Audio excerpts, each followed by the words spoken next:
And for more on this, let's bring Sourabh Gupta of the Institute for China-America Studies. Sourabh, it's as usual good having you. And how do you expect the next week to be like for cross-border business in North America? Well, just a lot of volatility. You know, some of the tariffs are definitely going to go ahead, as Trump has signaled. You know, when he rushed out the tariffs in early February, at that point of time, he had just promised that on Feb 1st he would put out tariffs, so he announced them. But there's a lot of complex trade between U.S., Canada, and Mexico because it's a free trading area. And so there weren't any real rules of origin defined which goods there would be exclusions on. I'm assuming during this past month, that's what USTR has been working on. And that's why we are having more selective tariffs. But tariffs are coming, and they are coming on March 4th on Canada and Mexico, even though they might be fairly differentiated and across product groups and across the two countries. And you know that U.S. Commerce Secretary Howard Lutnick said on Sunday that tariffs to Canada and Mexico may actually not be 25%, but they'll be set at various levels with no more details available.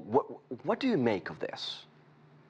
That's understandable. I think it was just very broad brush statement in early February when they talked about the 25% tariffs.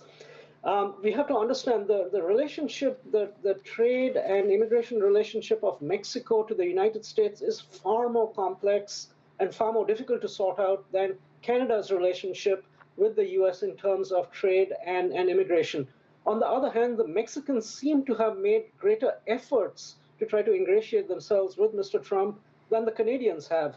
And so there's a sort of something working in reverse out there. So it's a little difficult to exactly see who will be hit with how much tariffs. The tariffs, as I said, will come.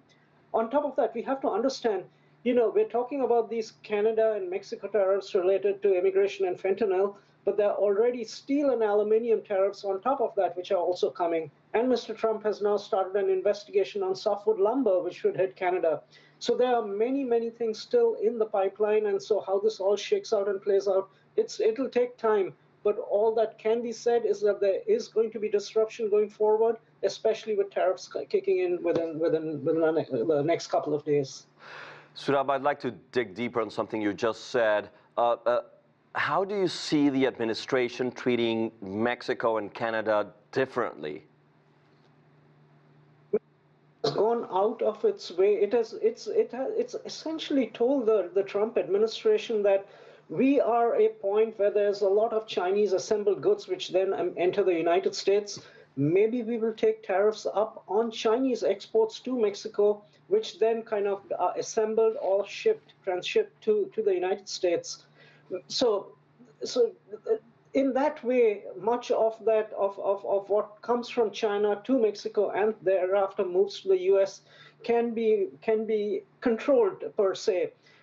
At the same time, we have to know that the Canadians already have slapped equal tariffs on Chinese EVs as the Biden administration was planning to do, and has also offered in terms of other areas, solar, minerals, semiconductors, to kind of equalize their tariffs with the U.S. Now, this is all going to be illegal as per multilateral trade law, but that's not what Canada and Mexico is thinking about. They are thinking of ways in which they can get away from the brunt of U.S. pressure, but that U.S. pressure is going to keep coming after these two countries, simply because, as I say, the Mexico-U.S. relationship is very complicated and reaches far beyond trade issues. Well, the Canadian-U.S. relationship is not that complicated, and frankly, if one strips out Canada's oil and minerals and resource sales to the U.S. actually runs a handsome trade surplus.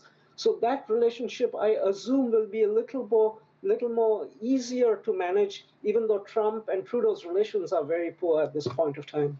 Thank you, Sourabh Gupta. Great having you.